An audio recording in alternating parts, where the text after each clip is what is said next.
He's stressing me, Julie. He's stressing me. Oh, Bozo. I cannot take it. He's screwing up my karma. Fuck your sensitivity. It's the toxic offender. It's the toxic offender.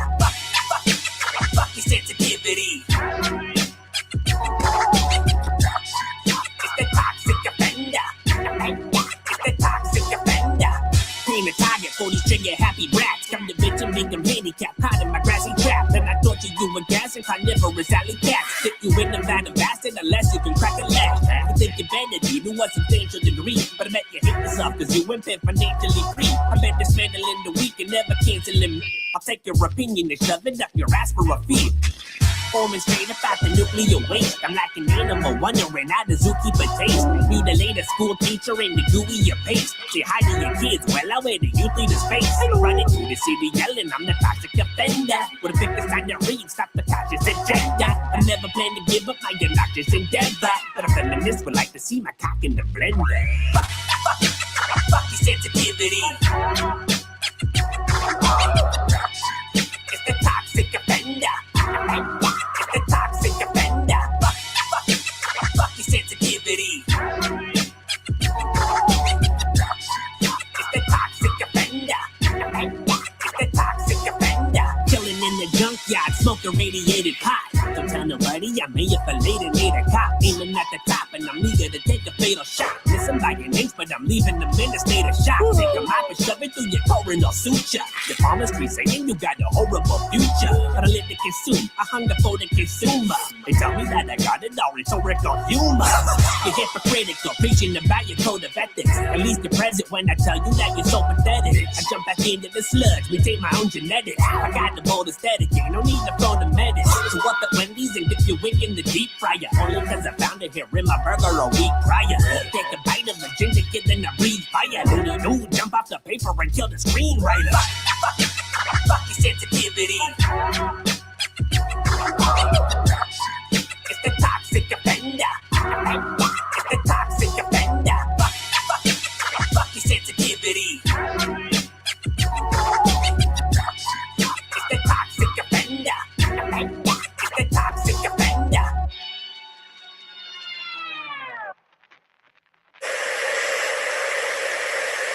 Papa, murder, smoke and repeat. Papa, murder, smoke and repeat. Papa, murder, smoke and repeat. Die, simply die. Die, simply die, die.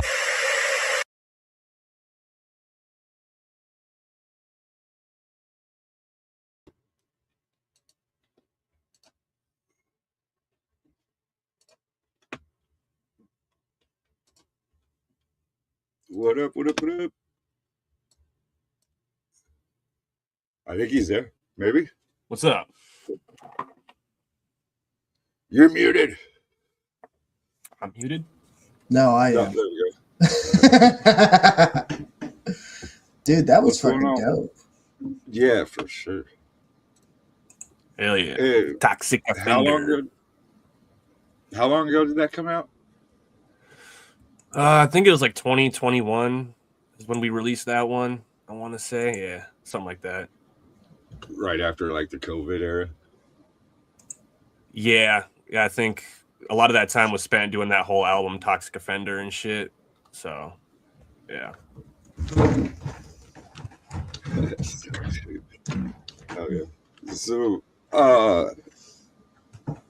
was that like when you first guys started to like muster the idea of mud? Because that So- kind of like blends right into mud. I noticed. So that album was done before I actually knew Enoch. Weirdly enough, he had reached out to me like towards the tail end of it.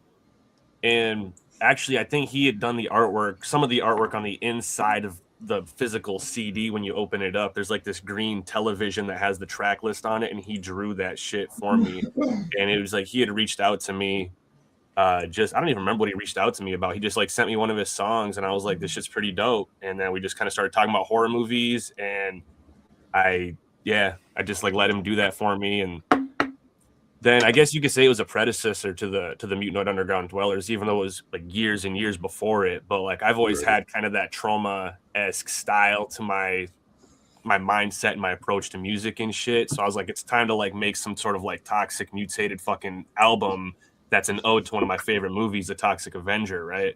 And then it was just supposed to be a one-off thing, and that was going to be it. And I was just going to go back to doing what I usually did before that, which was just storytelling type albums. But I always kind of had that toxic thing in the back of my mind. Like I want to return to that type of grimy, nasty 80s, you know, splatter punk kind of feel. And then me and Enoch got to talking about just like, he had an idea for a song. I think he was going to do a Chud song called, it was just going to be like Cannibalistic Humanoid Underground Dwellers was his idea for the hook.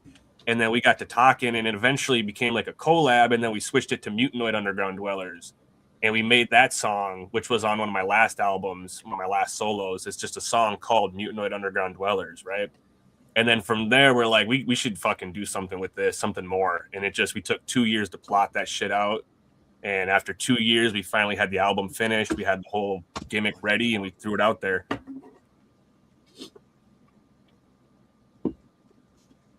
So, if I could ask you this, because I ask all artists this, if you had one song that you feel describes you, that your fans know you for, what would it be? at this point, probably the one we just listened to, the Toxic Avenger or Toxic Offender music video. That's the one that I think did the best out of any track that I've ever really released, you know, as a solo artist. Yeah, definitely has the most like reputation behind it. Are you looking to do like more collab projects? Because the album that you put out with the Mutated Underground Dwellers, I've been dying to listen to this, honestly. Are you looking to do more shit like that with Enoch and other people? So at this point, for me personally, it's all mud. It's all Mutanoid Underground Dwellers from here on out. I actually don't really have any plans for another solo album in the near future. Where I'm kind of at creatively, because I've been doing music for over 10 years, well over 10 years at this point. And this Mutanoid Underground Dwellers shit feels like everything I've done up to now has led to this kind of gimmick that we got going on. And it's for me specifically, it's pure fun. Like it's not competitive. It's not cynical. It's just something that I actually genuinely love doing and having fun being goofy and corny doing. You know, I fucking love horror movies. I love 80s and 90s culture. I grew up in the early 2000s, you know, as a kid. But I had those traces, and I just want to put all of that kind of nostalgia into like this nasty fucking raunchy ball of fucking gore and fucking gack and just throw it out there, man. So at this point, as far as Enoch goes, yes, we're going to keep doing Mutanoid Underground Dweller shit. Beyond that, I don't really have any plans for collab projects with anybody else. Like, all I really care about is this Mutanoid shit. Beyond that, I do filmmaking type stuff, and I've been really diving into the deep end with making movies and all that shit. I just released my first short horror film like a month or two ago, and I have plans to go from there with the next project, so... Nice. Can we get a deep dive into what the horror movie is that you made? Yeah, it's called Beyond the Pasture, and it's kind of a very simple premise that takes place on a farm. I wanted it to be very grounded in reality. The whole point of it was basically to test everything that I've like learned and taught myself over the last year and a half. I never went to college. I don't believe in going to college necessarily. So for me, it's just YouTube University and whatever I can learn online by taking courses. So for me, it was like most people would have a student college film that they need to put out. For me, this was like my student film to kind of prove to myself that I could do this. So I kept the premise pretty short, pretty simple. It's about 15 minutes. And it kind of plays on the lore of skinwalkers, kind of shapeshifters, if you guys are familiar with those at all. Yeah, kind of like werewolves and shit like that, like people that can morph into an animal. Exactly. Yeah, exactly. And it was like my take on it. I didn't like stick to traditional lore, especially because we're in northern Minnesota, which typically skinwalkers don't really reside here. But It was my version, and it's basically about this woman that her husband goes away on his first music tour, and she's left alone to take care of their horse for a week. And basically, things start getting weird because something beyond the pasture is like stalking her and spying on her as she's trying to do her daily duties, taking care of this farm, and it just gets weirder and weirder. And I think that a lot of people that saw it definitely. The biggest thing that I heard is that it was very good at building suspense.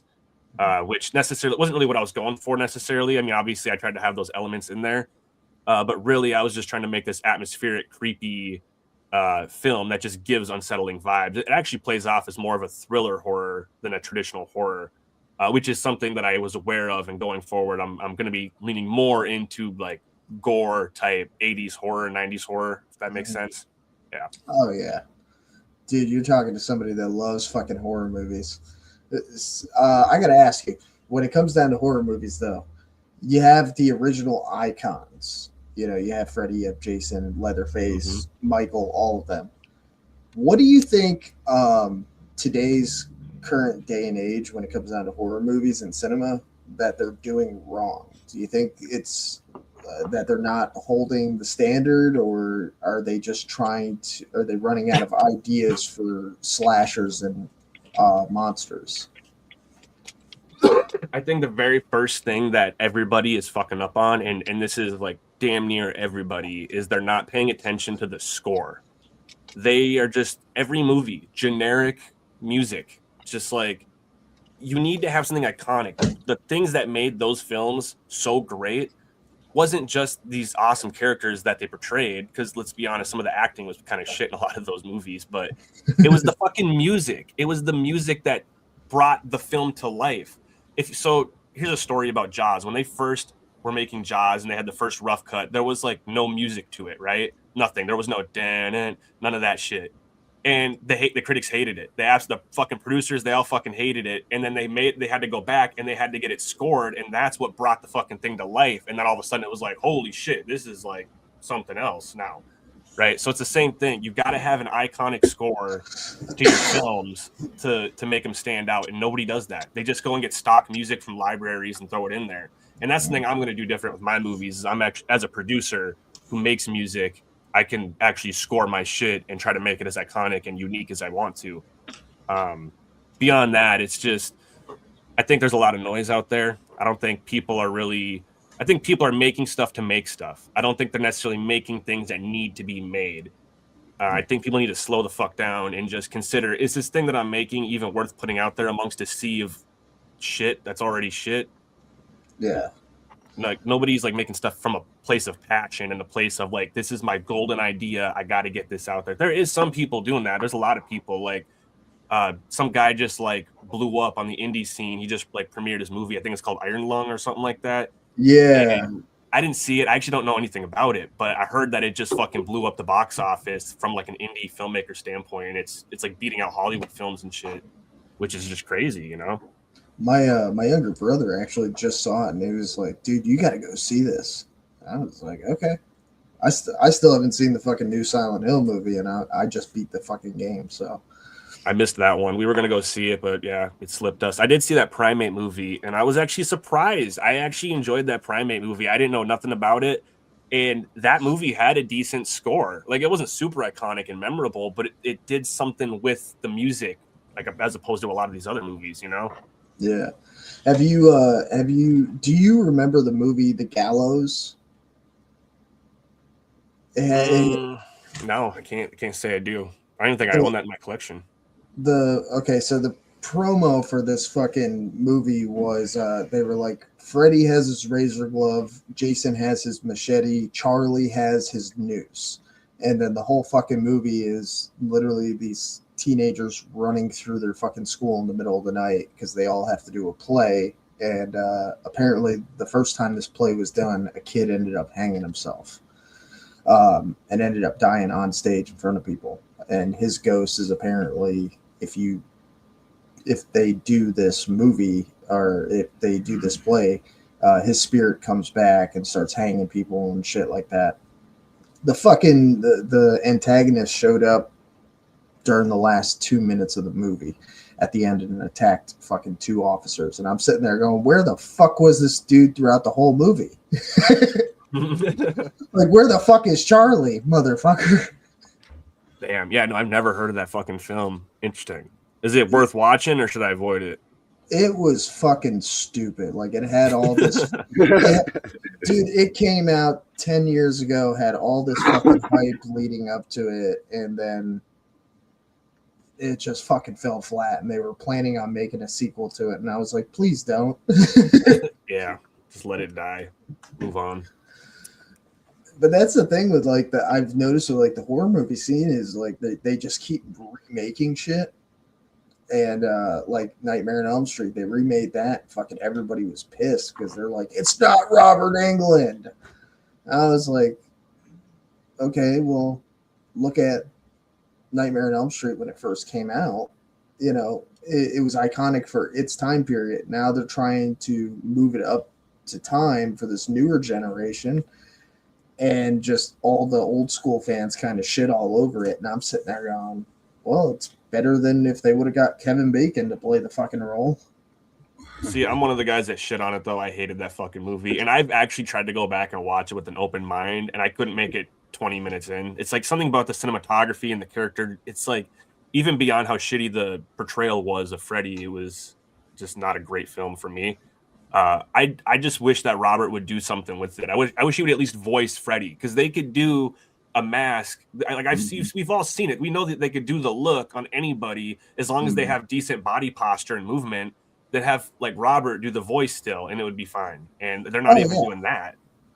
Like, even if you can't get Robert to fucking come voice it, you know, they can AI that shit. They could easily AI that shit from all the past fucking films, because I will admit, he is the only person I've seen be able to do that fucking role and keep it going. And I forget which movie fucking company was the one that came out with Nightmare on Elm Street, but like that series built their fucking industry. So yeah, we'll see, man. I think that that's a really controversial take on the AI stuff. But who knows, man? Who knows what? It's going to be normalized at some point, I think, like whether we like it or not. Sure. So is what it is. It's like CGI, you know. It's going to be the new CGI, and at this point, it's going to make CGI look like impressive. Like you're going to be like, damn, they look at someone hand did that with computer graphics and shit. You know, it's going to make you respect those types of artists even more now. Oh yeah, it's fucking funny because it's like you can use Chat GPT, AI, all this other shit to create so much shit, and you can even use it to fucking make songs and stuff like that. How do you feel about fucking artists using AI to write song lyrics and music? Do you think it's kind of cheating, or there's no fucking heart put into it? I think that if you're going to use AI to any extent in the creative process, you need to use it as a tool and not a replacement for your brain. That's my honest opinion on it. I think if you're going to, because the whole point of writing is you're expressing yourself, your thoughts, your opinions, your soul, and your creative take on the world around you onto something. And if you're telling a computer to do that for you, then what's the point? You know what I'm saying? If you're doing it just for you and it's just to make music for yourself to listen to, by all means, fucking do it. I don't, you know, that is what it is. But if you're putting it out there on Spotify and you're trying to make money off this shit, I think honestly people can go fuck themselves. That's my honest take on it. As somebody who's spent 2 decades of my life like refining the craft of writing lyrics the way that I do, I have no respect for that type of shit. I do use AI in my workflow sometimes, not for writing lyrics at all. But sometimes in like my video editing workflows, I might use it to clean up some vocals or something like that, or I don't know, just weird little ways, maybe for like a storyboard for inspiration or something. But when it first came out, I was using it a little bit more, especially for like B-roll and videos, and then I even had to stop myself there because I just didn't feel right about it. I didn't feel comfortable putting something out there and saying, hey, I made this. And even though I had made 98% of what people were seeing, the 2% that was AI generated, stick out. It made me feel, and it made me feel sick to my stomach. I was like, I can't be proud of this. I just can't. As an artist who's been doing this, who has gotten to a certain plateau of quality, this feels like cheating to me. And so I stopped doing it. And I just, I don't have respect for it, for people that do that shit. How do you use technology and specific instruments in your work? Um, well, I guess that's kind of a loaded question. Can you be a little more specific, like in music production, you mean? Right, like when you're making your music, is there like certain things that most people don't use that you interpret into your work? I think that I have a pretty, I wouldn't call it a standard workflow. I mean, I have my own way of making music that I've always just kind of stuck to. I know a lot of people have like beat pads and that's like their way of doing it. This keyboard in front of me is the main way that I do everything. And I just work through either VSTs on my computer, which to be specific, if anybody's a producer out there, I use a lot of Contact libraries, specifically a lot of the stock ones that it actually comes with when you get Contact, like the real instruments and shit. Um, but I also fuck with samples a lot. I have a Splice, so I get samples off there a lot of times, and I'll cut and chop those up, pitch them down, and just manipulate them and mix that with my VSTs and shit. So I wouldn't say that I have any like real special, unique way of going about making music. I think that's a pretty standard approach for most producers. I used to really dig through records a lot, and I even have like a crate of like 100 records behind me, but even that can get kind of tedious, and then you have to worry about sample clearance with that shit. With Splice, it's all royalty free and I'm paying for it, so I don't have to worry about clearing no samples. So there's so many ways to approach music, but that's kind of the way I do it at this point. Splice is like my vinyl store, where I'm searching through records. Gotcha. Mm-hmm. What's your ideal creative state of mind to create music? Every morning, man, I'm in the studio every morning, and my creative state of mind is just get something done. I'm a very productive person. If I'm not doing anything for a day, even if I try to force myself to take a day off, I feel just shitty about myself. So it's like just the art of getting anything done, whether it's for myself or working on a project for somebody that hired me. It's like I got to be productive to get a high at the end of the day. You know what I'm saying? Like if I don't get something done, then I feel like I can't get that mental stimulation. I just feel like a slug. So it's like I'm so used to it and programmed. I've been doing it so long that I just fucking wake up, and I pretty much within an hour of waking up after I've done all my morning shit, I'm in this chair just fucking grinding away on whatever. I always got ideas flowing. Like I'm always trying to execute something at any given time. So it's more of a matter of picking and choosing what I'm willing to execute that day. Like I'll sit down and be like, do I want to do this work for this guy that hired me to do these beats or mix this project? Or do I want to do something really creative, like maybe work on a mud cartoon or something like that? Or do I want to write lyrics, make a beat? Maybe it's a work day. I got to do fucking taxes. And I got to fucking do paperwork and shit. But yeah, no, my creative flow, it's just like programmed into me at this point. I don't even really think about it. I just sit down and get to work. Do you ever deal with creative block? I kind of, but it's like if I have that, then I just work on something else. Like if I know that I need to write some music for this album and I just am not inspired to do it, I just won't do it that day. I'll just be like, well, I could just work on some bitch work, which is what I call work that I don't want to really be doing. Right. So, but most of the time I don't really get hit by that. I just kind of, if I'm in a good mood, it makes it easier to sit down and write music. If I'm in a more like, depressed mood or not feeling very good that day, then I just will do some other shit just to at least feel like I did something. But the creative block is really not too much of a problem anymore, especially with the mud shit, man. Like I said, it comes from a place of passion. So I'm constantly just coming up with ideas for songs and like the next album after this album and where we're going to go in the future, which it's constantly thinking about it, man. So it's almost like I said, it's just picking and choosing what I have the capacity to work on that day. Right. Do you have anything that's challenging you right now that you're kind of having difficulty with?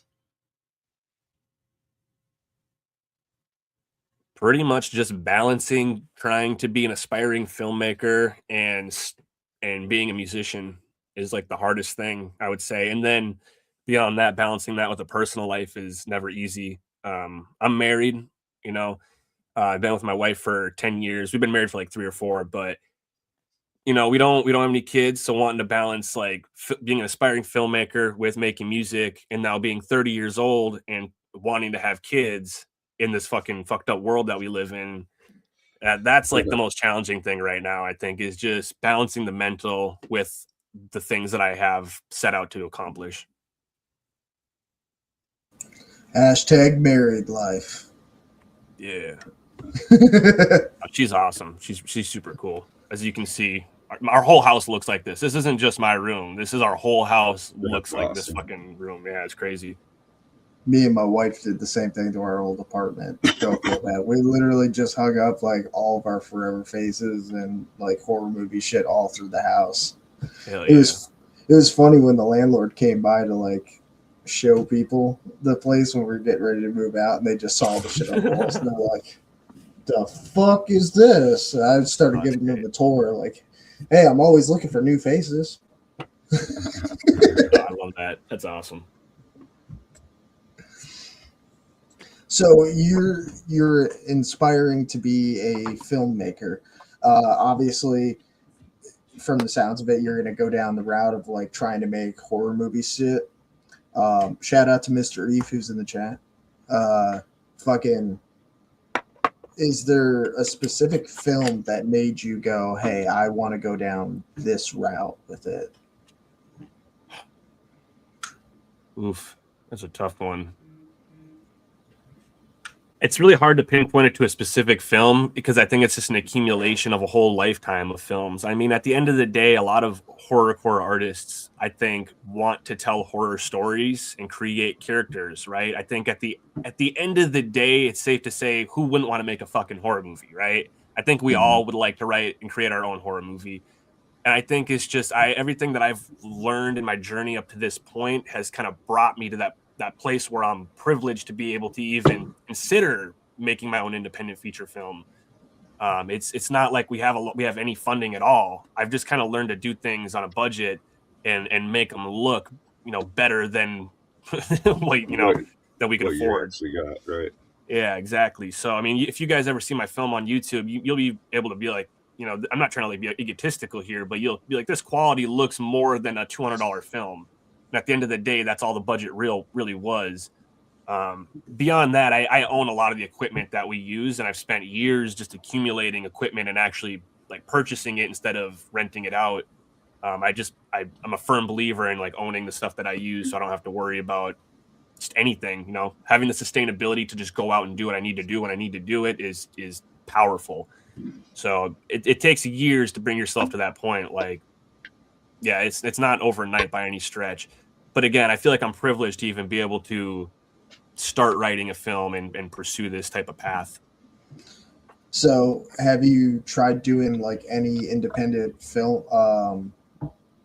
what the fuck are they called? Film festivals where you get to bring your film and fucking show it off and shit like that? I've thought about it, but at the end of the day, it's like, why would I even want to do that? Like, that's the corporate world that I don't fucking like, you know, like fuck Hollywood, fuck all those guys. Not that independent film festivals are associated, but at the end of the day, it's just people want to get their fucking mitts in your shit, take your shit from you and split the pie up. And I'm not trying to be a money grubber, but I know how to have a very minimal amount of people to accomplish big things. And I don't need like all these investors getting their fucking hands in my shit and be like, you need to change this and change that and altering the whole vision. So at the end of the day, it doesn't really align with the path that I set out, which is more just full independence, do this shit on your own. Mr. Eve says Mud is one of his favorite movies. The Mud movie.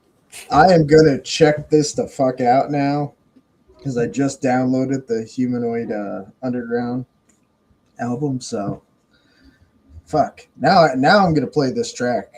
Lee, can you pull it up? Yeah.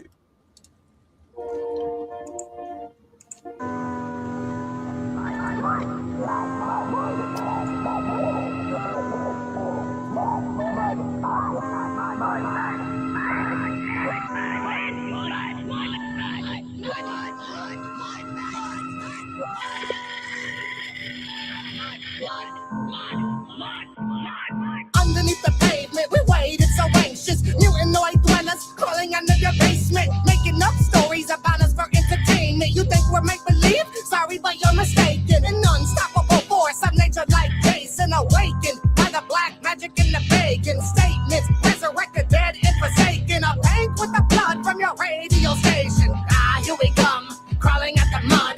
Live in the dirt, outcast from above.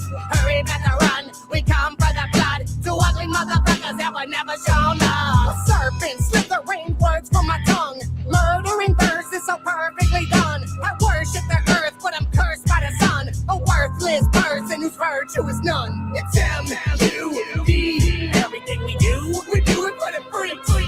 It's M-U-D. Tell them what it means. We under your street. It's M-U-D. Everything we do it for the free. It's M-U-D. Tell them what it means. We under your street. We the newest diluted human, you think you know. The two infused with a mucus, you do the painted bow. The tainted couple is using my mutant pinky toe. Steal his body cam, now we shooting the music video. Rigorous than the body of eternal state. Tonight I got a date with a lonely infertile wench. Got her drenched in the fluid, I'm losing like Squirtle's vest. Now she's screaming, did I mention my semen or bring your flesh? Investing every minute in killing the ROI. Is it hot? All you normies are living on borrowed time. They always get defensive when I use a lot of lines. Cause around your face, the only place I'll ever draw the line. Fuck the FBI, I'm eating the federal henchmen. Pass the Parmesan, I'm serving up several intestines. I'm anti-origin, we here to end all progression. When I see you, I'm a fart in your general direction. M-U-D. Everything we do it for the free. It's M-U-D. Tell them what it means. We under your street. It's M-U-D. Everything we do it for the free. It's M-U-D. Tell them what it means. We under your street.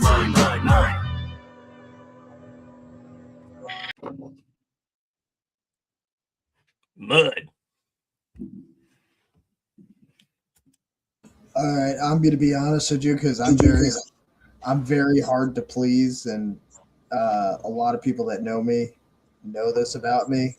If I like the fucking shit that I hear, I go and I'll check your shit out. And so far, that's 2 fucking straight bangers that I've heard. Okay. Yeah, that whole Mud thing's dope as fuck. Hell yeah. Thank you. That was the first track we even did for the album, I think. That and Toxic Paradise, and then the rest of it just went from there. So total experimentation type shit. Lee told me that he had you guys on before, and you guys were actually in character for it. That shit was wild. That was fun. That was a fun one. That was interesting because I've never done like a in-person, or not in-person, but in character type setting. So that was dope. Yeah, sure. Yeah, you can't talk to those guys about music. They don't know what the fuck they're talking about. What are your guys' characters? Obviously, it's Teenage Mutant Ninja Turtles. But what characters from Teenage Mutant Ninja Turtles are you guys based off of? We're not even based. We're our own thing completely. I would say if I had to like identify the archetypes of our characters, it would be that Skin Tag, Enoch's character, is like the little evil motherfucker. He's like the little cynical bastard that'll fucking eat anything he can get his hands on. He's just the evil little fucking asshole, right? Mm-hmm. And then you got Fishbone, and he's evil too, but he's more of like the goofy, kind of dim-witted, not necessarily comic relief, but he's just like the weird sidekick energy. But he does have moments of intellect. Like, he's not totally fucking dumb. Like, sometimes he'll surprise you. But overall, they're a fucking pair of fucking buddies, man, that just love to kill and eat and stir shit up. I like it. You guys should make a movie about this. Fuck. Oh, it's coming, dude. It's 100% coming. We're just getting our legs right now. That's all this is. This is just the beginning of what's to come. Mr. Eve says the whole album is a straight banger. Yeah. I believe it. I'm going to be checking this whole album out today while I'm at work. Hell, I'll be blaring it in the fucking kitchen so the customers can hear it. Hell yeah. Yeah, no, it was fun to make. Bro. Have my boss coming back there today and be like, shut that shit off. Shut the fuck up. Hell yeah. Are there any instruments you use for therapy? Just my piano, man.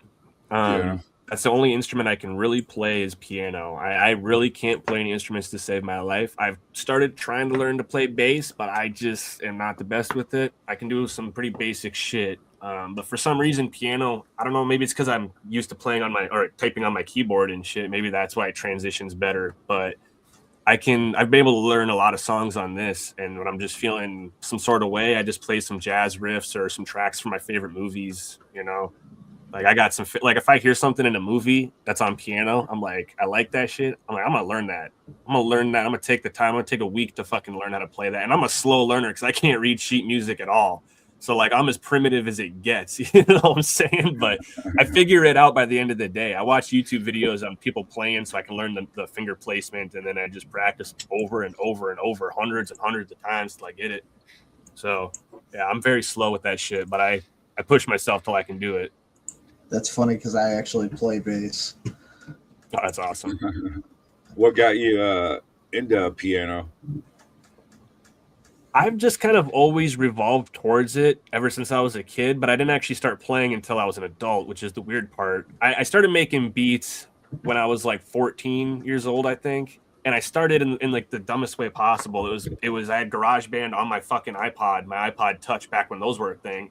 And I'd make beats on that, and I would actually start rapping to those beats, and that's how I got started producing.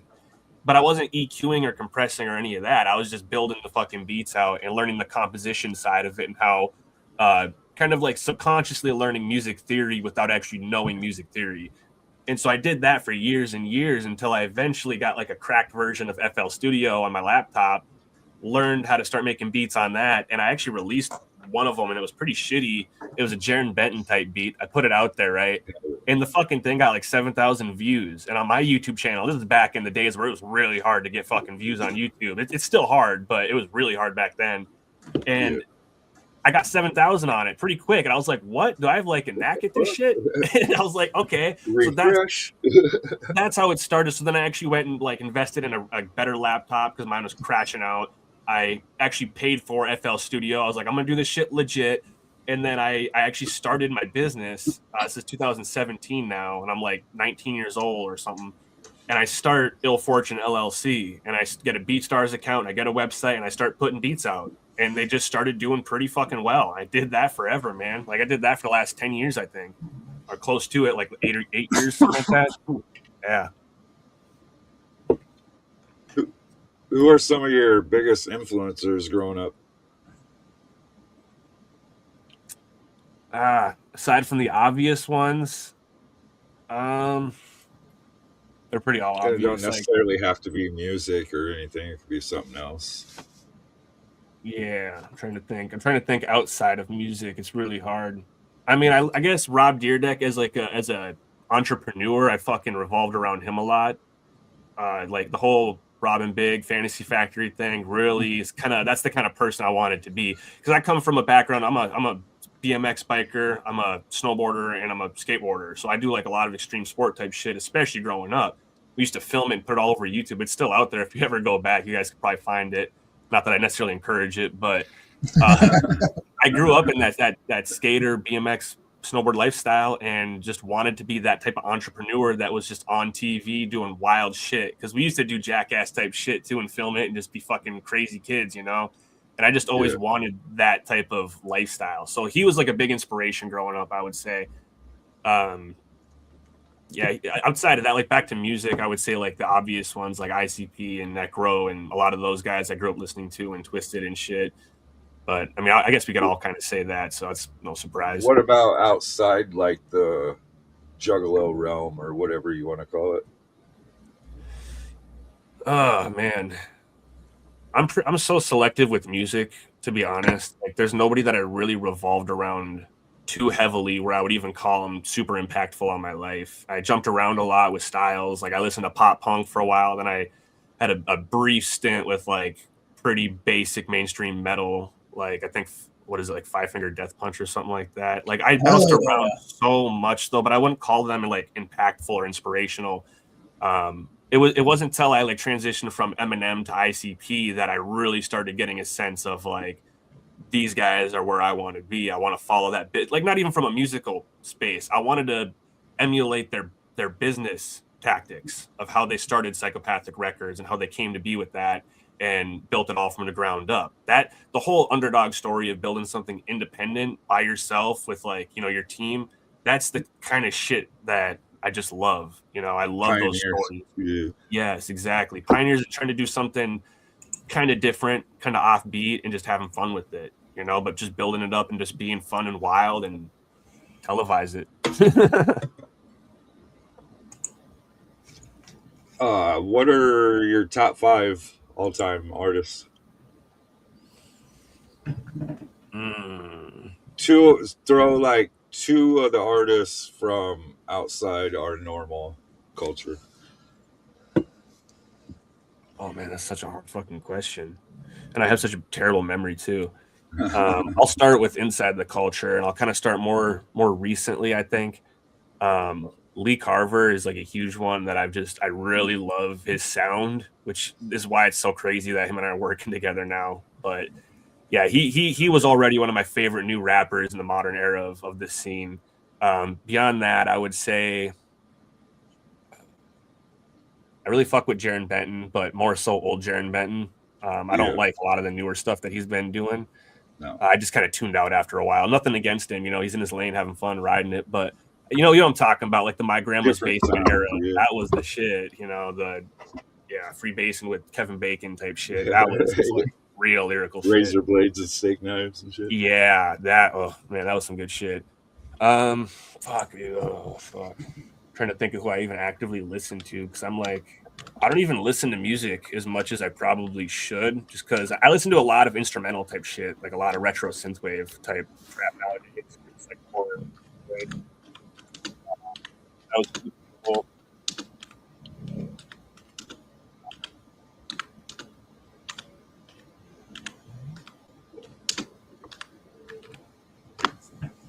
A lot of people I kind of fell off of. Like even like I mentioned Necro earlier, I would put him up there, but I kind of fell off of him too. And it's actually hard to do with how he is as a person.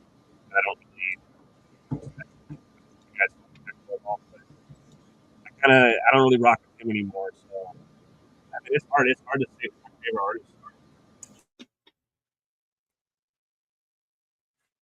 are. I think we lost you on audio. Can you hear me now? Oh, there you go. Okay. Yeah, no, I'm saying I feel like I'm on the spotlight a little bit. I can't really think of anybody else beyond the ones that I mentioned. Like I said, a lot of the people that I was rocking with, I kind of fell off of for personal reasons. Like I just don't respect a lot of people the way they come across on the internet, and drew a line between me and a lot of artists. Like Necro was one of them I mentioned, and some other guy. I don't really want to put people on blast or anything, but yeah. It's weird, man. It's weird. Like people that used to respect, it's weird how you can kind of fade away from that sometimes. For sure. What up, TZ? Whoop whoop. Yeah. I will give props to my boy Enoch though. Enoch and Cartoon are fucking slaying it right now. I will put them up there with some people that I actively actually listen to and shit. The whole Acid crew. Yeah, I give props to those guys because there's a lot of fucking dope hitters in the collective there. Bam Bam fucking kills it. He's actually one of my favorite guys. Is he? Oh, there he is right there. Hell yeah. Bam Bam is one of my favorites in Acid Call. If you guys don't know him, you guys got to listen to his shit. He has like a very old school wicked style. It's very dope. And of course, he's famously known for no. I was there that night. That shit was wild. Yeah. Hell yeah. Mr. Eve wants to know, what are some of your favorite movies? Now that's a question I can answer wholeheartedly because I think about that every day. Texas Chainsaw Massacre 1974 is my favorite fucking movie of all time. Kind of vanilla choice, I think, but from a cinematic standpoint, it's so fucking amazing. Like everything about that movie. And that's one movie that didn't have a score, but it had a soundscape. And even the soundscape alone was iconic. So you don't necessarily got to go crazy with a melodic score. You can have a fucking iconic soundscape and stand out. Beyond that, Nightmare on Elm Street 1 and 3 are some of my favorite fucking movies. Getting a little bit more modern, It Follows is one that I just fucking love, man. I thought that was just a fucking classic. X was a newer one that I thought was just great. That's like in my top 5 for sure. You guys ever see X? Is it Saw X or? No, it's from A24, and it takes place in the 70s. It has a Texas Chainsaw vibe to it, kind of, but it's very unique. It came out a couple years ago. I highly recommend it, though. It has a very unique story, a very crazy spin. I'm not gonna tell you nothing about it. I don't want to spoil nothing. I know what you're talking about. Yeah. Yeah, that movie's fucking fantastic. Oh man, there's been a lot of good movies. I know earlier I said that there's been a lot of shitty movies out in the sea, but there's been a lot of good movies, and I've been a firm believer that this decade we're in, the 2020s, is actually one of the greatest decades for horror that we've ever had. Like outside of like the 70s and shit in the 80s, I think that it's top up there. I mean, if you look at the track list and look back, there's been a lot of fucking classics that have dropped. Yeah, I have about 600 movies downstairs on shelves and shit. So I'm just trying to my mind is flipping through the shelves, trying to think of the ones that are my favorites. But yeah, there's almost too many. What did you think about the movie Shrooms? Oh man, I seen that so long ago. I was in high school when I watched that one, when that was on Netflix, back when they had good horror movies on Netflix. Oh man, I barely remember what it was about. I was pretty high when I watched it too. It's about I can't give a score on it because I don't remember enough about it. I'd say it was good enough where I watched the whole thing. Yeah. Well, here's a dumbass one that everybody should know. I finally saw it a few years back, and I did not understand the hype behind it. But the movie Teeth. Oh, with the vagina with the teeth in it and shit. Yeah. Yeah. Oh God. I skipped that one, actually. I knew all about it. Everybody talked about that one, but I was like, I don't think I need to see that movie to know what it's about. You know, there's just some movies you're like, I don't. Yes. I get the point. I sat there and watched that, and I was like, it's bitching about premarital sex. Like, what? You guys are making this seem like it's a fucking cult. Oh man. I will say this. There is one scene in the movie that I think you should look up. She goes to a gynecologist, and the doctor puts the glove on, puts his fucking hand up there, and then it bites the fingers off, and he pulls it out going, the teeth are real! The teeth are real! It was so... Yeah, I would look up the best scenes from it and just leave it at that. If you could put a cipher together with you and 5 other artists, who would it be? All right, let's get Live the Mutinoid order. Underground Dwellers. So let's get me and Enoch on there. Let's get my boy Lee Carver on there, like I said. Let's get, oh man. You know what? Let's do this actually. Let's do like some fresh cats, right? So it's me, it's the Mutinoid Underground Dwellers with, say, the Super Famous Fun Time guys with Clockwork E. And then we have Lee Carver doing the hook. I know that's more than 5, but Hell yeah. that'd be pretty fresh. Who cares? With That's fucking Stray or- perfect. That would be a pretty cool cipher. I don't even be a cipher if there was a hook on it, I guess, but it'd be a dope track. Super Famous with or without Stray? It almost feels like a hat on a hat if we got Lee on it. So I would say without.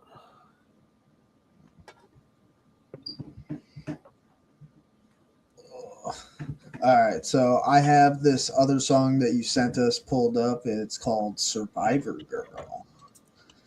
And I'm already loving the fucking artwork for it.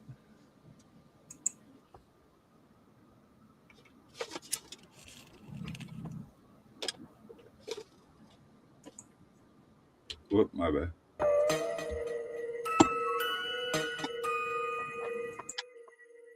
She's my survivor girl. Lucky for a slasher to find. She's my survivor girl. Runs a whole lot faster than I. She's my survivor girl. Doesn't gotta sing to her name. She's my survivor girl. Doesn't smoke and drink through the pain. Now where you at? She gon' be the final one. In the prime, I'm gonna give her a trial run. On my side of fun, down 911. Had a run, got a hostile, nice begun. gun. Everybody getting drunk, she don't smile none. Out of place, asking herself why they come. And that's how the best friend trying to ride someone. Pure sure, like a suicidal nun. Never mind the pun, that was back to business. I'm hiding in the walls like a rat to witness. The party of the night, now who lacked in fitness. Picking them all off like an empty picnics. They only try to beg, then ask forgiveness. Now you get to pay for your act of sickness. 2 out of 8 live, that's a whack statistic. Fuck math logistics. What's a survivor girl? She up till 5 in the morning. What's a survivor girl? Her friends will die in this story. What's a survivor girl? The final person I see. What's a survivor girl? Typically a virgin in heat.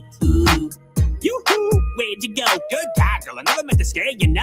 Coming out and playing somewhere alone, and the scenario was getting very old. I got What Is Love playing on the stereo. With sabotage your car, we couldn't pair it though. You're the last one left, but you barely know. Got me going all around like a merry-go. Whoa, what's that? I hear that you're huffing it. Running through the woods, you're fucking it up a bit. That's how you live, you can bump a tree trunk and trip. Gonna be a mother like you're stuck in a sunken ship. I don't wanna kill you, but I really kinda do. It's a quarter to midnight and I'm already funding you. You ain't making a hot of me, you don't wanna fight it through. Fuck, now you're dying too. She's no survivor girl. The dumbest one in a group. She's no survivor girl. I watched her run in a loop. She's no survivor girl. She couldn't put up a fight. She's no survivor girl. Feel like I was stood up tonight. Where's my survivor girl?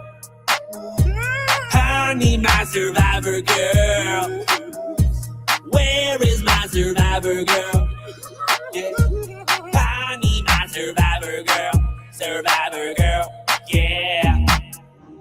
Oh, she definitely did not have the legs or the brains. Poor girl. I think I've had enough. Can we get going? Pardon me? Holy hell! Did I hear someone say they want to leave? Where did you come from? Oh, I've been in your back seat the whole time. Might I say, you have some very comfy upholstery. You need to get out of our car now. Okay. I can tell when my presence is unwanted. Say, I heard something coming from your trunk. Could be an animal. You know, my cousin once had a raccoon living in his... Excuse me, but we would really like to enjoy the show in peace.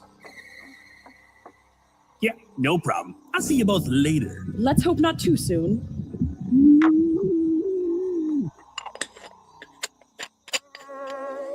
I love toxic people. They're brutally honest, especially the 2 saline balls in the 5th flick of the night. If you're walking the city streets after dark, watch out for glowing yellow eyes. It could be a mutanoid underground dweller.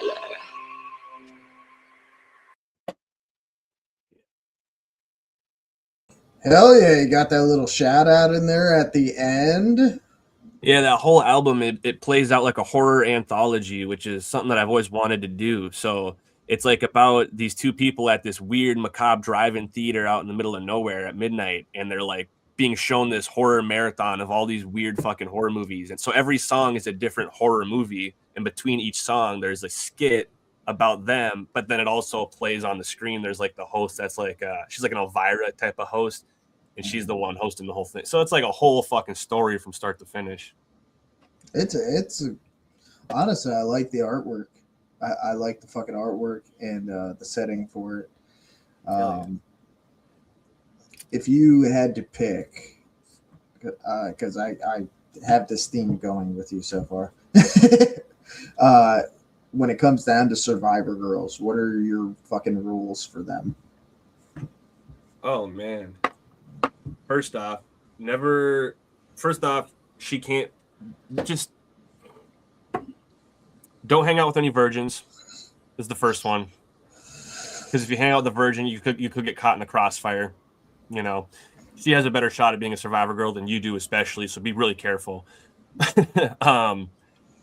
Don't go out to any cabins that you're not familiar with a bunch of knuckleheads, like especially not the archetypes. Like if there's a jock and a nerd in the group, and then there's a slut, and then there's like the virgin girl, that's like the worst. Like don't even fuck around with those archetypes. Go get some better friends, and like maybe go to a beach in public on a bright day. You know what I'm saying? That's your best shot, I think. If you're gonna get caught in that scenario, though, make sure you got some good running shoes on at all costs, even if they don't match your outfit. Make sure they're tied tight. Maybe carry a crucifix. I don't know. That would only help in certain situations, I guess. So it's like not a one size fits all. Yeah, I would stick to the latter though. Okay. So pretty much the major rules to how to survive a horror movie. You know, I have a whole book on that shit. Like I actually do have it somewhere downstairs. I thought it was funny because I finally learned them a few years ago when they were doing the documentary on Friday the 13th. They were like, if you're the fat girl eating a banana on the side of the road, you die. If you do drugs, you die. If you're having sex, you die. Those ones are obvious. Yeah. And then fucking Scream comes in and just changes it. Now you have to be gay to survive. Like, what? When did that happen? And they're doing another one. I heard Matthew Lillard is coming back finally, which would be kind of cool, I think. Oh yeah.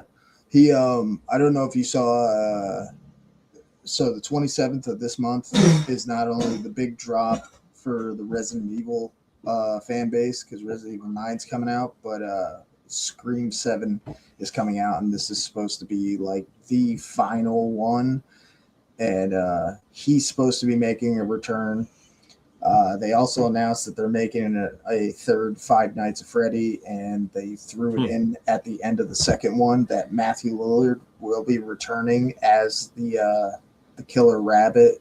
And apparently the kids, they are no longer able to sustain the electronic bodies anymore, so they can't hold him. Interesting. I haven't watched the second one yet. I watched the first one. I'm a little bit behind on that one. I never liked those video games. I'm a huge horror gamer, but I cannot get into the Five Nights at Freddy's games. They're just weird to me. I don't know. I don't know what it is. Those games I can't get into either, but the first movie and the second movie were actually pretty good. So it reminded me, because I know for a long time they came out with that one movie, Willy's Wonderland, with Nicolas Cage. And Yeah. I know that they were trying for so long to get the rights for Five Nights at Freddy, and then we finally got Five Nights at Freddy. So Is that made by the same studio, both those movies? I don't think it is.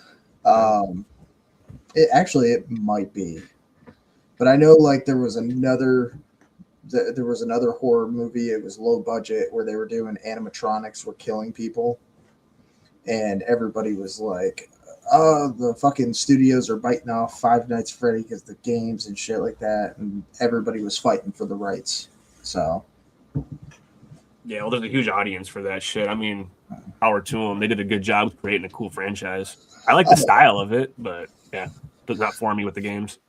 I thought it was funny though because you see the dude that plays Billy Loomis in the first Scream movie. He not only made his return in the last Scream movie that they did, but he also shows up in Five Nights at Freddy 2. Oh shit! So I was sitting there going, got a reunion? They'll probably surprise us if it's the last one. That's fingers crossed. So it's all there for everybody and all of us horror movie fans. Someone just mentioned a Labyrinth reference in a Mud track. Man, that movie is so kick-ass. Oh, the one from back in the day with the girl that's going through the labyrinth. Yeah, David Bowie and shit. That movie's so fucking iconic. I love this soundscape in that movie too. I just love soundscapes. You can tell. Well, that's the thing about soundscapes is like you got to have the perfect sounds and the perfect music cues in fucking movies. That's what sets the whole fucking tone. If you don't have any of that, fucking you're just sitting there watching blood, guts, gore, and then if you're not in horror movies, you're just watching Tweedledee and Tweedle fucking Dum doing something stupid. In my opinion, I can imagine that back then they probably had a lot more production time because it took longer to make movies in general. So I bet there was a lot of downtime where they were like, well, since we got 2 months for this backdrop to get drawn up, how about you start coming up with a score and making this really, and you got so much time to like fine tune things. Nowadays it's like a race. Like they film movies so fast, like within a month sometimes. And it's just like they get it filmed and then they're on to post-production. And then post-production takes about a year, but it's still just a race to the finish with every fucking film, it feels like. Oh, yeah. That's why they fall flat. Like, I don't know if you've seen these movies, but Lake Placid and Anaconda. Yeah, great movies. both the first Anaconda movie was great. The first Lake Placid movie were great, but then once fucking the second movie for Anaconda came out, it didn't feel the same. But then you got Sci-Fi that got involved because Sci-Fi was always huge with fucking horror movies, and especially with the low budget ones because they would always push out so fucking many at once. They got their fucking hands on it. It was like 7 Lake Placids later, we got more fucking alligators and crocodiles and more anacondas, and it's all CGI, and you're just sitting there going, man, This isn't what I wanted. This isn't the same thing. Like, this doesn't feel the same. I'm still like up in the air right now about the fucking Jack Black Anaconda movie. I haven't seen it. I wanted to see it in theaters and we missed it. I'm waiting for it to stream. Well, you can get it on YouTube for $24. Fuck that. I'm like a hypocrite because I support the movie industry, but at the same time, I ain't paying $24 fucking for a damn movie. Catch me around like 12 or 14 and we can talk, but yeah, it's like we're gonna wait a year and then see if that price drops. That's how I am with everything. I just wait for it to come down. I don't need the Blu-ray copy either. I'll get the DVD. I don't fucking care. But did you guys see the Toxic Offender remake? Oh, or Toxic Avenger, sorry. So I saw all the originals, and then I saw the last one that Stan Lee put his stamp of approval on. And I got halfway through that last one and was like, so this one just came out. It was made over 3 years ago, and it couldn't get released because it's a whole story. It had to get put in theaters before it could come out, and it couldn't get put in theaters because it was too fucked up, like too over the top, and they wouldn't censor it.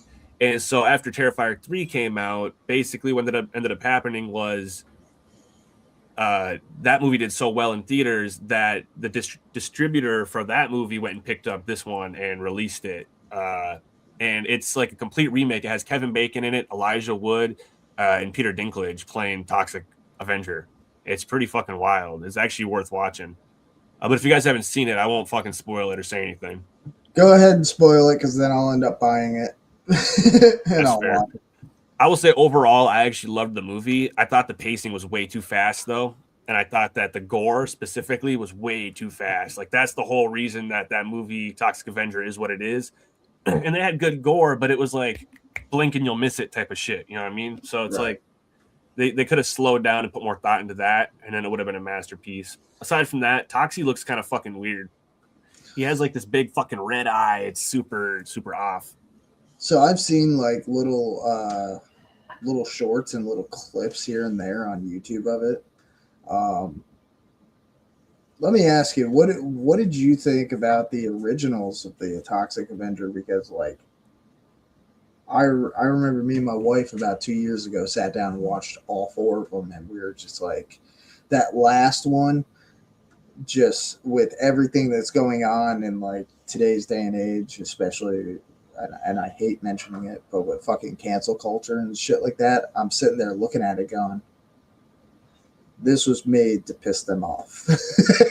Talking about Toxic Avenger 4, you said? Yeah. Yeah, I think, in my honest opinion, a lot of them, I think, kind of fell off past, like, the second one was okay, I think, but I didn't really dig too many of the later entries in those movies. The first one is, like, one of my favorite movies of all time. Beyond that, it's just...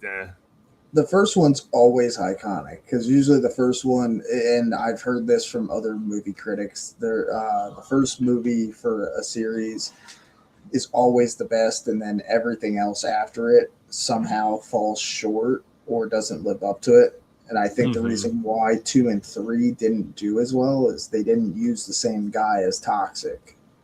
Yeah, no, that was a big part of it too. Yeah, they changed too many important things about it. And then he just didn't feel the same. He felt more like a character, like Freddy Krueger in Part 5, as opposed to Freddy Krueger in 1, 2, and 3, and 4, right? Mm-hmm. It's like, well, also I know that between 2 and 3, that was supposed to be one fucking film, and they ended up cutting it into 2 different films. And they actually just recently re-released it called Mr. Melvin as a single individual cut. Like, it just came out like this last month, I'm pretty sure. and I actually kind of want to check that out and see if it's better than the standalone 2 and 3, because it's supposed to like I don't know how long it is, but they're supposed to be like more coherent, like it flows like pretty seamlessly. I guess they cut a lot of shit out. So, what did so you said that you like Nightmare on Elm Street 1 and 3, which yeah, those are the best ones. I agree with you on that. Number 2, did you see the documentary that came out for the second one? I didn't see it, but I'm aware of the one you're talking about. I actually, it was weird because I do like the second movie because I grew up on it and shit, and I didn't notice all those notes that that documentary is pointing out until it came out, and then I'm like, oh wow, I never noticed all the hidden subtext in this fucking film. Okay, it doesn't ruin it for me necessarily, but there's a lot of people that shit on that movie, I guess, because of it. Like it's like one of the most hated films in the franchise by some people. Oh yeah, so it's funny because the second Nightmare on Elm Street movie got shit on just as much as Halloween 3 did. It took 23 years after the third Halloween movie, Season of the Witch, for it to actually be fucking relevant to the fan base. And it was only after John Carpenter fucking came out and was like, it wasn't supposed to be based around Michael. You know, it was supposed to be all these different things that are happening at once in the same fucking night in the same town. And Yeah. I had to point this out to a buddy of mine. If you watch Halloween 3, you not only get the trailer, the original trailer for the first Halloween movie in the bar on the TV, but the android, when he's in the car pouring gasoline on himself, you see a guy that walks by. That's supposed to be Michael walking into the hospital from the second one. Really? Okay. Yeah. Like John Carpenter was literally trying to do the Halloween series as like a bunch of mini stories that were all happening in the same fucking night. I know about that part. Yeah, like the whole anthology, and then because it flopped, they had to stop it. And they were like, "Yeah, we gotta, you can't keep doing this." I love that movie though. I have a sealed VHS copy of Halloween 3 down. But I hear what you're saying. It was hated. I thought besides the fact that Michael wasn't like the main villain in it, like it wasn't a bad fucking movie. Like it was actually good, and I love the shout outs that we've gotten in the newer ones where they brought in the 3 masks and shit like that, and they're bringing back certain characters to play certain roles and shit like that. So it's like you can't sit there and shit on just one movie in a series, because guess what? That second Nightmare on Elm Street movie, it had ties to the first one. You find Nancy's diary. She's like communicating with him through the fucking diary, letting whoever knows who moves into the house, like, this is what I went through. You know, he looks the scariest in that movie too. Part 2, Freddy is like the best look, in my opinion, for Freddy. Maybe not the most iconic, but the fucking scariest by far. Those teeth, man, damn, they were gnarly. The fucking pit bull dogs that had the faces on them. Yes, that is like the best scene of the whole fucking movie. Is that movie had such good like imagery, like the dogs with the faces, the bus teetering on the rock, the whole factory from that like sky view. There's so many great scenes in that fucking film that make it just great. The whole barbecue scene was an amazing sequence. That's like burned into my brain, you know, like I can't forget that shit. So yeah, I still think it's a great film. I'm gonna give you this. So I'm gonna ask you, what's your favorite death in the Nightmare on Elm Street franchise? Before you answer, I'm gonna tell you mine. It's from the third one. It's the puppet where he cuts the strings. I can't argue, because that is the best kill in the whole fucking franchise. So I just watched that movie 2 nights ago too, so that's like fresh in my head too. Yeah, dude, absolutely, that's the best kill. Yeah, I can't even think of one that would compare. I like the TV head one. It's prime time, bitch. You know, that shit's fucking classic. Yeah. But yeah, no, the puppet kill where the veins come out. I seen that when I was such a small kid, dude. I was like, I don't even know, like 7 years old, 6 years old maybe, and that shit was just the greatest thing I'd ever seen. Do you remember? I think it was the fourth one where the one kid that couldn't speak, And then finally he starts speaking. He gets dragged into his fucking waterbed. And I was like, shout out to the first one, Johnny Depp. I just watched that one yesterday because I had like a little marathon this week with those movies. So it's like, yeah, I just seen that. I had the same thought. I was like, this is like an Easter egg callback to when Johnny Depp died. That's crazy. What's funny about that whole thing is like the whole Johnny Depp one. I actually had to sit down with my dad and I was like, if I was shooting this scene, because you see all the blood rush to one side of the fucking roof and shit, I was like, what they did is they had the fucking room where the bed was upside down and they had a hose that was just pumping the shit out. And he was like, that's how you would do it? I was like, that's how they did it. So yeah.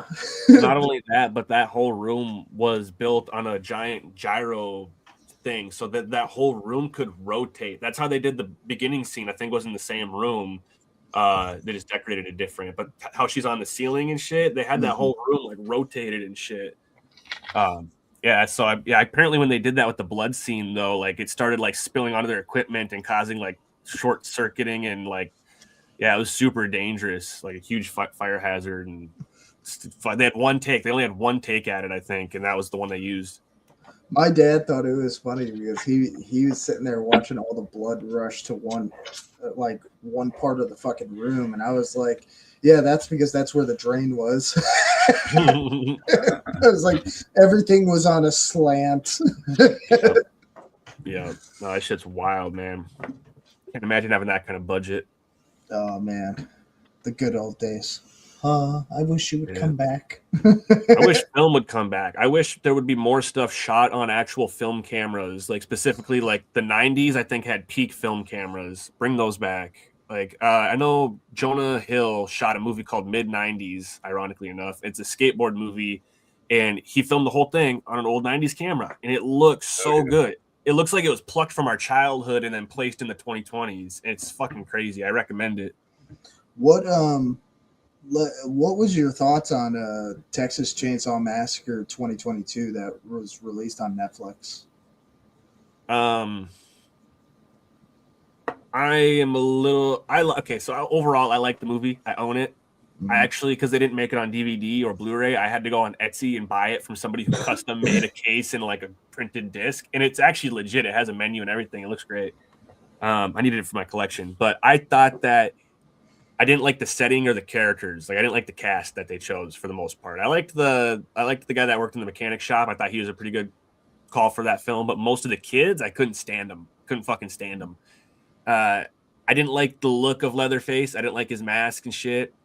I thought that it was out of all the films, it was the most massacre. Like it was an actual massacre in that movie, especially on the bus. Like that, it put massacre in the title. None of the other movies really do that.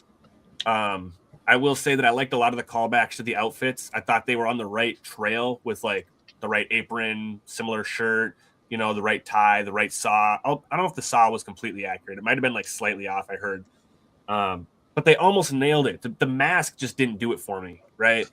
A lot of people complained about that. Yeah, but the other things it had going for it is it mimicked the Ed Gein story more than any other film in the franchise, which that's what was the main inspiration for it, was Ed Gein's story. And how they had the mother figure and then her dying is what set him off on a killing spree. And then he wears, I'm pretty sure it's her face that he's wearing for that film. That's very in line with the kind of shit that Ed Gein probably would have, you know, kind of shit he does. So I appreciated that at least. Yeah, it was weird because he cut her face off in the flower field and then cut slits so that he could put it over his ears so that it would sit in place, where the rest of them, it was like he kind of sewed part of it into his cheeks and then tied the back of it on. Here's what they should have did, though. They should have, because they already were on the right trail with the outfit. When he pulled out that outfit and that sledge and chainsaw, he should have pulled out the original killing mask with it. If he had that original killing mask for that movie, it would have made millions more, I guarantee it. It would have fucking been a way bigger success. So they did announce that they are currently in production of making the sequel to it. And at the end of the movie, so I got to say, one of the best kills in that fucking movie was at the end when he just rips her out of the fucking car and chainsaws her fucking head off. But then you see him running down the fucking driveway of the original house. Yeah. And I'm sitting there. I started thinking about this after I saw that they made the announcement that they're making a sequel. It's like, oh, I guarantee you we're going to get like a more rotted, decayed face like the original one. And we're going to probably meet, his cousins and shit like that. Because I'm disappointed by this. The second Texas Chainsaw Massacre movie was so good when they threw Chop Top in it. And he's such an iconic fucking character for it. It's like, I want to see these guys bring back fucking Chop Top. Can I say, I got to speak on that because I 100% agree. Chop Top is my fucking boy. I dressed up as him for Halloween one year and it was fucking great. I had a whole synopsis ready for a prequel script. Not a prequel. It was a prequel to the original film that would take place a year before the first movie. Maybe 2 years before, and it would have Chop Top in it, so you get to see Chop Top and Hitchhiker interact for the first time on screen, which would be humongous, right? But I had a whole super elaborate, like really cool idea for the whole script and everything, and I actually sent it to A24. I sent them kind of like a brief summary of what I wanted to do and write, which because I'm just such a fucking fanboy of that film. I knew there was no shot of it going anywhere, but I was like, I gotta fucking do this anyways because I heard they had the rights to it, and they're the ones making this new one. So I sent it to them, and they actually responded. They're like, we can't even read this because if we do anything similar, then it could be a lawsuit issue. And I'm like, oh, that's kind of a bummer, but I appreciate that they even fucking responded. But yeah, I hope they do something with like Chop Top and bring it back to the old days. I think just like back in the 70s, that's where it needs to fucking be, and that's where it needs to stay. Like fuck this futuristic, like modern day shit, in my opinion. Like, bring it back to the old roots. Sure. Yeah. Well, yeah, because like if you remember Texas Chainsaw Massacre and then New Beginning that they released in 2003 and 2005 were based in the fucking 70s. And they're the best ones out of all of them. They're the best remakes. And it was like those ones are fucking spot on. Like great time period. The one kid fucking mentions in the back of the fucking cop car, oh, we're going to see Zeppelin. Or Led Zeppelin. And I'm sitting there going, okay, I almost forgot what time period we're in. Yeah, dude, no, those movies were phenomenal. I think they were a lot more aggressive in metal than the original film set out to be, but I think it worked for what they did. They're some of the best fucking movies I've ever seen. But I will say, have you guys seen the new Ed Gein story on Netflix? Yes. So you've seen the Texas Chainsaw homage they did? Mm-hmm. Bravo to them, man. That shit, the whole house was pretty much reconstructed as a set, the whole fucking thing, and most of the actors nailed their parts. I think the hitchhiker and the cook looked a little bit off, but yeah, for the most part, I think it was a real cool thing that they did for fans. It's crazy. They did so much with that, and me and my wife actually enjoyed it. It was like, oh my fucking god, they explained so much of how they came up with fucking Texas Chainsaw Massacre, what the one fucking dude that was in the movie industry that was doing horror movies at the time, how he came up with Psycho, fucking Leatherface, and then Silence of the fucking Lambs. And the one thing that stuck out to me was the dude that was iconic for fucking horror movies, having him turn around and look at his wife and say, all right, I want you to tell me I went too far. And his wife is also a giant horror movie fan, to where if they seen any type of horror movie that was being broadcasted that he didn't fucking write and direct, they would go and see it and be like, oh, let's go have fun. And then there was the one movie that they did that she had to walk out of the theater on, like, this is too much. Yeah. No, they did not have to do all that extra shit that they did for the fans. Like, their budget was set, and they could have just stuck to the Ed Gein story, and they're like, we're going to fucking go deeper than that and really give them something to watch. I think it was like a cinematic moment in history that a lot of people could appreciate. Not enough people got to appreciate it, but the fact that we could is pretty cool, I think. Oh, hell yeah. It's so... I'm actually happy to see, because one of the things I tell people, I don't watch a lot of Juggalo shit on YouTube. If you were to look at my YouTube history, it's literally horror movie documentaries, fucking wrestling and shit about serial killers throughout history and shit like that. That's what you're going to find on my history. I love when I find out new shit about horror movies when they're at the studios and shit like that are actually linking it to something that actually happened in real time. So, and it's nice that they're actually trying to tell the actual fucking story of somebody instead of being like, oh, you know, we assume that this happened. Yeah, no, absolutely. And if you guys ever get a chance, you got to check out my film Beyond the Pastor. Remember, let me know what you think of it. Yes. I'll be hitting you up on Facebook, be like, bro, I need more. Hell yeah. All right, well, I got to head out of here, guys. Ill Fortune, it was awesome being able to sit here and talk to you. Lee, I will talk to you later. Horns up. All right, buddy. Everybody, I love y'all. Peace out. Whoop, whoop. Now, what's your number one like bucket list to accomplish as an artist? As like just a music artist or as a filmmaker too? You can do both.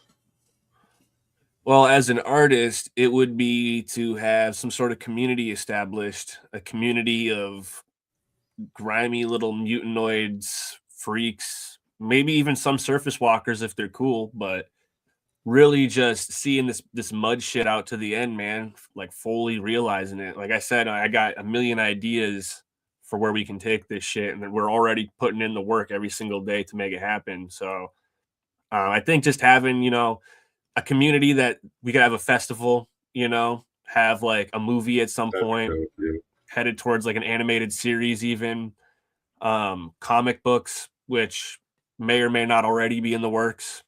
Cannot confirm yet, but we're working on shit, man. And as far as film goes, I really just want to but I want to establish my own franchise, you know, like Halloween or Nightmare on Elm Street or Friday the 13th. I want my own fucking horror franchise. I think that's like the dream for me. So that's the end goal, I would say. What kind of characters would you use? Would you use like the mud characters to make it? No, but we are going to do a mud movie that's going to be a separate thing completely at some point. We've talked about it a lot. I don't really like talking about things too early, especially before I even have a chance to work on them. But it's something that we have been talking about a lot, and we would like to pursue at some point. That could be in a year, that could be in 3 or 4 years. I'm not saying it's going to be like right now, but we want to like walk the way. You know, we want to take steps. Like I'm saying, comics, toys, cartoons. Do as much as we can musically to build backstories.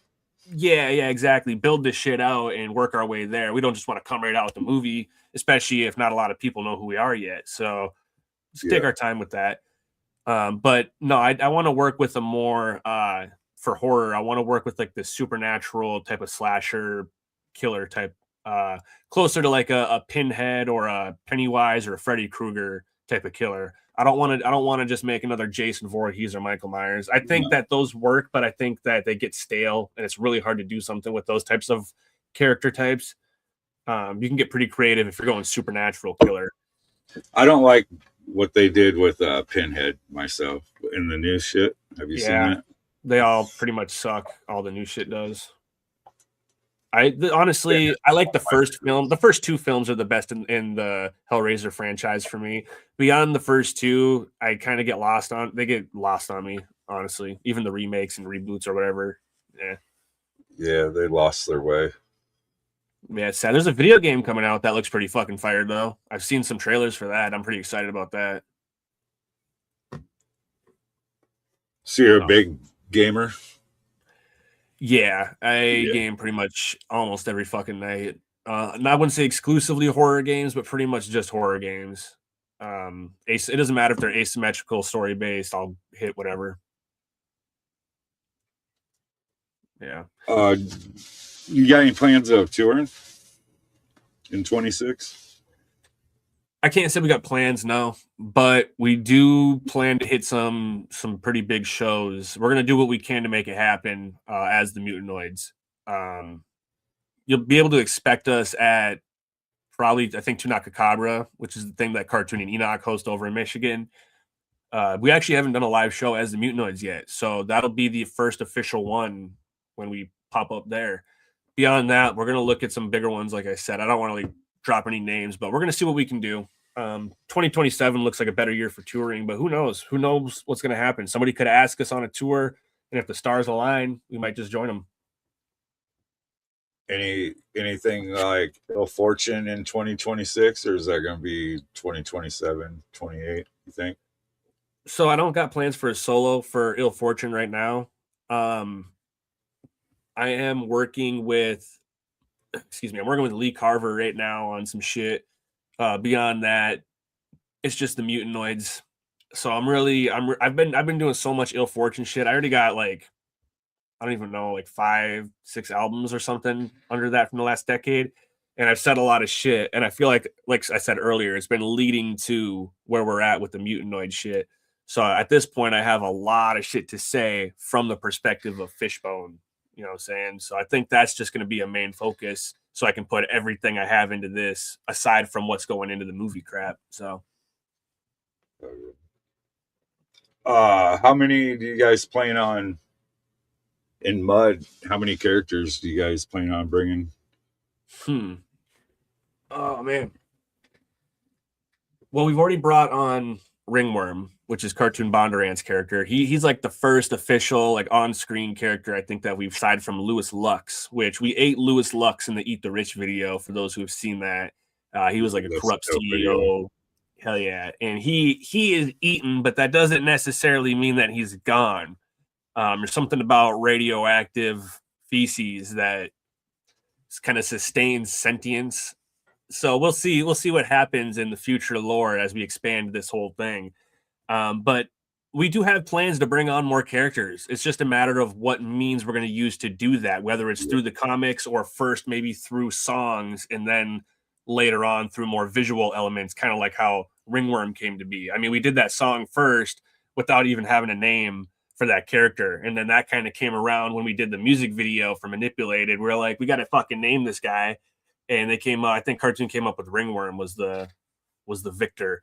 So then we came up with the quick outfit. I think I put that fucking outfit together in like 12 minutes or something. Like I timed it. I went fucking ran around my house and grabbed as much shit. I grabbed this old trench coat that I had from an old music video from like over 10 years ago. It's just been sitting in a box, kind of smelly and dusty, perfect for a Mutanoid. And it was already pre-cut up, and I just spray painted it and attached a bunch of crazy garbage to it and made the look that was Ringworm. He had a fucking spiked bat for a hand, a real spiked bat, mind you. That's not a fake bat. That's real fucking nails. Hell yeah. And then a fucking butcher knife for his other hand. So he's our Mutanoid assassin, surface walking. Trench coat and everything. That was funny. But yeah, there's plans for more. It's just we'll see how we decide to bring him in, but it's going to be a whole fucked up raunchy universe by the time we're done. Is it a goal to go like a full blown like the Turtles did with their type shit, but in yes, absolutely. In my mind, that's where I want it to go.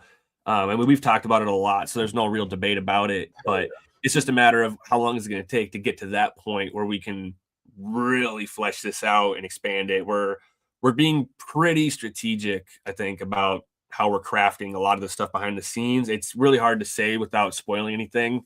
I know it sounds kind of ominous, but the 1980s Ninja Turtle cartoon was bar none one of the greatest things that we've ever been given on this planet. So it's like I really want to explore it. Yeah, I want to explore that whole vibe, just the aesthetic and vibe that show, protrudes into the universe. That's what we're trying to capture and regurgitate in a more disgusting and fucked up adult way. If that makes any sense. Oh yeah. Yeah. Is there anything specific you do outside of music for hobbies? I mentioned like I do like a snowboard and shit. Skate, BMX. Aside from those, I do a little bit of like spearfishing is like something I've picked up recently and it's not what it sounds like, I don't think, but it's like we're going on the ice lake, cut a big hole, and then you fucking spear northern pike with this big trident thing in a dark house. And it's super fun, man. It's crazy. I'm not much of like I don't hunt or anything like that. I do fish in the summertime a little bit here and there, but spearing is something else. It's something about just fucking tossing that thing in the water, and it's like you're looking at like an aquarium screen because you can see right to the bottom. And there's some pretty big fish in some of these lakes. I mean, we're not like obviously on the ocean or anything, but some of these like there's sturgeon and muskie around here, and they get pretty fucking big. Not that you're allowed to spear those fuckers, but it's crazy if you see one. So yeah, no, it's What all? sorry, go ahead. What all fucking style of fish can't you spear? It's limited. You can only spear northern pike, and then you can spear.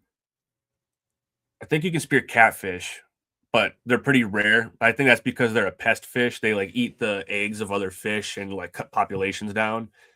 Yeah. There's one other fish you can spear, but it's not one that you'd want to eat. It's another pest fish that's just there to fuck shit up. So you gotta just kill them to help eradicate it. But I've never in my life seen either of those pop in a hole that we're fucking spearing in. It's usually just pike and sometimes we'll see perch. Sometimes if you're lucky, you'll see some like walleye and shit, and you can ice fish in them like with a rod if you want. But yeah, it's not the same as throwing that spear, man. It's something about it. Yeah, that'd be fun. I've fly fish. That's Yeah, I've never done that before. I know some people that have though. We got a lot of good like creeks and shit and rivers for that type of stuff. So yeah, it's you're Minnesota, more there's so much way up water. north. Yeah, Yeah, it's like I'm the right ground. on the border of Iowa and Minnesota. Oh, okay. So do you ever go to Minneapolis then? You're probably pretty close, huh? Or is That's it? about 3 hours. Yeah, it's about as far as I am from Minneapolis. Well, I'm about 2 hours here, but my hometown is about 3 hours from Minneapolis. We're so far. We're like an hour from the Canadian border if we went more north. So, well, I guess Duluth isn't, but where my hometown is pretty close to the border. Right. I see you go over to Canada a lot. I actually don't. That's the funny part about it.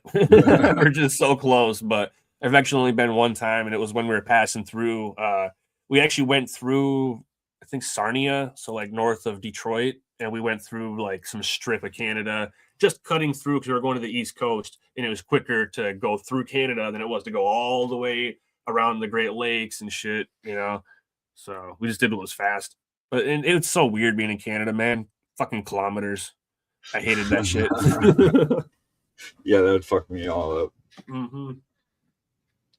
I bet it's good boarding up there.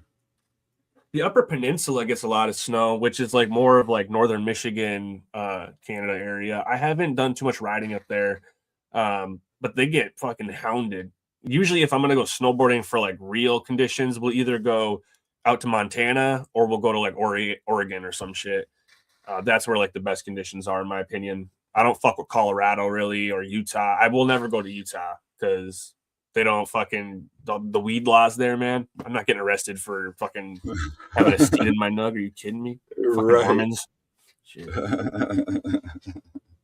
I used to go to Mount Aspen when I was younger to snowboard and shit. In Colorado. Yeah.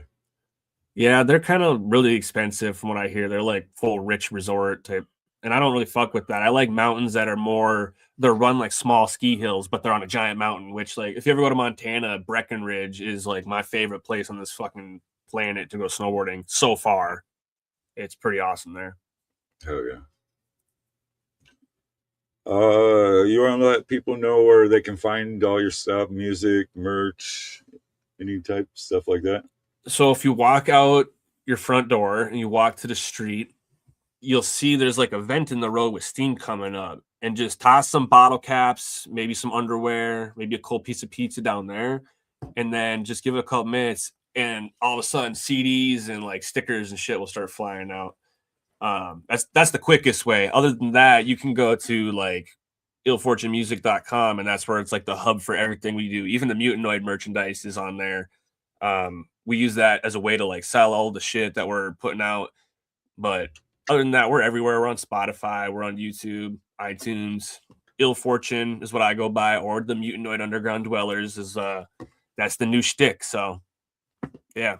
But YouTube, you gotta go find us on YouTube. That's where the videos are. That's what we're trying to really push right now, is like the visual media scene. You know, we call them episodes. Every music video is an episode. So, new one coming out soon too. And have you ever gathered? Yeah, I've been to 2022 gathering and 2024. Yeah, 24. There's only 2 that I've been to. Both of them were incredible experiences. Camped out both times. I think though when we go back this year, because we're going to be going again, I think we're probably not going to camp. I got a fucked up back, and I like comfort. You know what I'm saying? But it was an experience. I think that if you're going to gather, you got to camp a few times first before you can even consider being a bitch and getting a hotel. So I've gathered 12 times and I've tented it every year. see, that's respectable.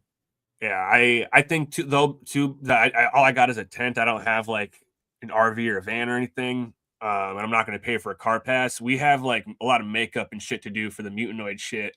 So it's going to be more convenient to have a shower and have like an actual like bathroom where we can get ready in private, you know. So that's a big reason why we're going to hotel it this year. And you can expect to see Fishbone and Skin Tag running around this gathering. It's not going to be just ill fortune running around. I'll be fucking full garbed up, fucking causing mischief and stealing people's underwear from their tents when they're not around. So watch out. And maybe some pop-up surprise characters show up there. Don't even know yet. Who knows? Who knows what you're going to see? It's going to be a fun year to gather, though. I'll tell you that much. So make sure you're there. For sure. What's the wildest shit you seen at the gathering? Yeah, I guess even if no matter what, the wildest shit I've ever seen was at the gathering. Wow, we went for some pretty crazy years. That stunt show that they pull off is pretty fucking nuts. The dude shoved a cactus. Oh yeah, and I talked to that guy. He was parked right next to us in the fucking parking lot that year, and I talked to him right after the show, and he was like icing his nuts with a beer, and we smoked a fucking joint. I was giving him props. But some dude shoved a cactus up his ass and then ate it. I don't know if you saw that. It was fucking wild. I got a video of it too. Not that I should have a video of that, but it was in front of like hundreds of people. That was insane. The firecracker vest was pretty nuts. Yeah, fuck that. Ouch. The front flip onto like the barbed wire table was nuts. But I would say the craziest thing that I really saw was probably the dick sucking contest that they held. I will never forget that. I almost wish I hadn't seen it, honestly. But it was like that one tent with the, I don't even know what the fuck it's called, but it's like run by these domination girls. Yeah, and they had a dick sucking contest or whatever. They advertised it all day, and I was like, nobody's gonna go for this. And sure as shit, we were walking by, and there was a crowd, and it was happening. I was like, this is something else. Don't bring your kids here. Holy shit. So that was just like the ass eating contest. Yeah, I didn't witness an ass eating contest. That sounds. They use chocolate pudding and shit. Oh my god! No, I'm glad that sounds worse. Actually. Oh man, some heinous shit happens, but it's memorable. It's all fun. It's all in good fun. Absolutely. Well, I appreciate you coming on, buddy. Yeah, absolutely. I got the worst cotton mouth right now. I got to go get some drinks. I do too. Hell yeah. Well, I appreciate you having me, man. It was fun. Hell yeah. All right, we'll catch you guys later. Yeah, thank you guys. Have a good Mutanoid Underground Dwellers. Fishbone out.